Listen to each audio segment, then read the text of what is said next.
Hello friends, നിശാഗന്ധിയുടെ നല്ലൊരു വീഡിയോയിലേക്ക് ഏവർക്കും സ്വാഗതം. ഇന്നത്തെ വീഡിയോ കാണുമ്പോൾ തന്നെ എല്ലാവർക്കും അറിയുന്നുണ്ടാവും അല്ലേ? നല്ല റോസാപ്പൂക്കളാണ് കാണിക്കുന്നത്. ഇത് ഇന്ന് നമ്മുടെ ഔട്ട്ലെറ്റിൽ വന്നിരിക്കുന്ന റോസാ ചെടികളാണേ. അപ്പോൾ ആവശ്യമുള്ളവരൊക്കെ അതേ നമ്മുടെ വാട്സപ്പ് നമ്പർ എടുത്ത് കോൺടാക്റ്റ് ചെയ്തോളൂ കേട്ടോ. ഏത് കാലത്തും നിറയെ പൂക്കളുണ്ടാവുന്ന നല്ലൊരു ചെടിയാണല്ലേ റോസാ ചെടി എന്ന് പറയുന്നത്. റോസാ ചെടികളുടെ ഒരുപാട് വീഡിയോസ് ഞാൻ തന്നെ അപ്ലോഡ് ചെയ്തിട്ടുണ്ട്, കെയറിങ്ങും കാര്യങ്ങളൊക്കെ ആയിട്ട്. അപ്പോൾ അത്തരം കാര്യങ്ങളിലേക്കൊന്നും നമ്മളിന്ന് കടക്കുന്നില്ല. അപ്പോൾ അതിനകത്ത് നാടൻ റോസ് ഉണ്ട്, കാശ്മീരി റോസ് ഉണ്ട്, ബഡ് ഉണ്ട്, മിനിയേച്ചർ ഉണ്ട്, ക്രീപ്പർ ഉണ്ട്, അങ്ങനെ ഒരുപാട് വെറൈറ്റീസ് ഉണ്ട്. മറ്റു ചെടികളെ അപേക്ഷിച്ചിട്ട് നമ്മുടെ റോസാ ചെടികൾക്കുള്ള ഒരു ചെറിയ പ്രോബ്ലമാണ് കേട്ടോ. നമ്മൾ മൈൻഡ് ചെയ്തില്ല എന്നുണ്ടെങ്കിൽ അവർ ആ പൂക്കൾ തരുന്നതും അങ്ങോട്ട് നിൽക്കും.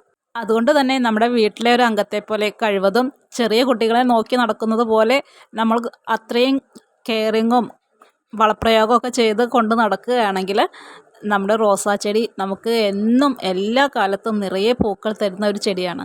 മനോഹരമായ നല്ലൊരു ഉദ്യാനം വീട്ടിൽ കൊണ്ട് നടക്കുന്ന ഏതൊരു ആളുടെ വീട്ടിലും നമുക്ക് റോസാ ചെടി കാണാതിരിക്കില്ല. കാരണം എല്ലാവർക്കും ഒത്തിരി ഇഷ്ടമുള്ള നല്ല പൂക്കളല്ലേ റോസാപ്പൂക്കൾ എന്ന് പറയുന്നത്.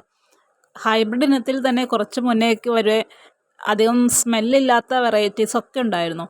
എന്നാൽ ഇപ്പോൾ മിനിയേച്ചർ ആയാലും ബഡായാലും അതിനകത്തും അത്യാവശ്യം നല്ല സുഗന്ധമുള്ള പൂക്കൾ തരുന്ന ചെടികൾ തന്നെയാണ് കേട്ടോ ഇപ്പോൾ നമുക്ക് കിട്ടാനുള്ളത്. നമ്മുടെ വീഡിയോ കണ്ടിട്ട് പ്ലാൻസ് ഉണ്ടോ എന്ന് ചോദിച്ച് വരുന്നവരുടെ അറിവിലേക്കാണ് കേട്ടോ. അപ്പോൾ ഈ കാണുന്ന വീഡിയോയിൽ നിങ്ങൾക്ക് ഏതെങ്കിലുമൊക്കെ പൂക്കൾ ഇഷ്ടപ്പെടുന്നുണ്ടെങ്കിൽ അതിൻ്റെ ഒരു സ്ക്രീൻഷോട്ട് എടുത്തിട്ട് വേണം ചോദിക്കാനായിട്ട്.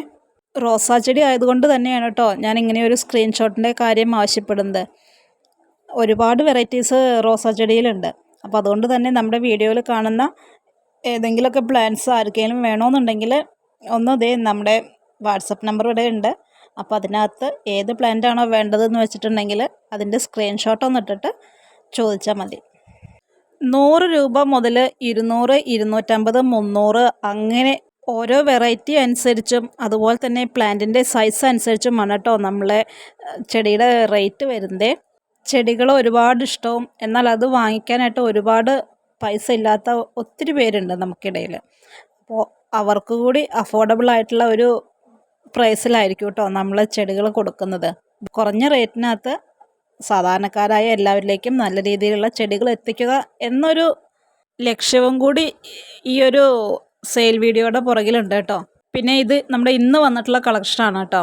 ഓരോ ദിവസം ചെല്ലുന്തോറും നമുക്ക് ഓരോ ആഴ്ചയിലും വരുന്ന പ്ലാന്റിൻ്റെ വെറൈറ്റീസിൽ മാറ്റം വരും. ചിലപ്പോൾ നമുക്ക് കഴിഞ്ഞ വീഡിയോസിനകത്തുള്ളത് തന്നെ ചില പ്ലാന്റ്സ് അങ്ങനെയും കിട്ടും കേട്ടോ. നിശാഗന്ധിയിൽ നിന്നും നല്ല ചെടികളൊക്കെ വാങ്ങിച്ച് വെച്ച് പിടിപ്പിച്ച് പൂക്കളൊക്കെ ഉണ്ടായിട്ട് ഒരുപാട് പേര് നമുക്ക് ഫോട്ടോസും വീഡിയോസൊക്കെ എടുത്തിട്ട് തരാറുണ്ട്. അപ്പോൾ അതൊക്കെ നമുക്ക് വളരെ നല്ലൊരു സന്തോഷം നിറഞ്ഞ കാര്യം തന്നെയാണ് കേട്ടോ. അപ്പോൾ ഇതൊക്കെയാണ് നമ്മുടെ ഇന്നത്തെ വിശേഷം. മറ്റു നല്ലൊരു വീഡിയോയുമായിട്ട് വീണ്ടും കാണാം. Okay, by.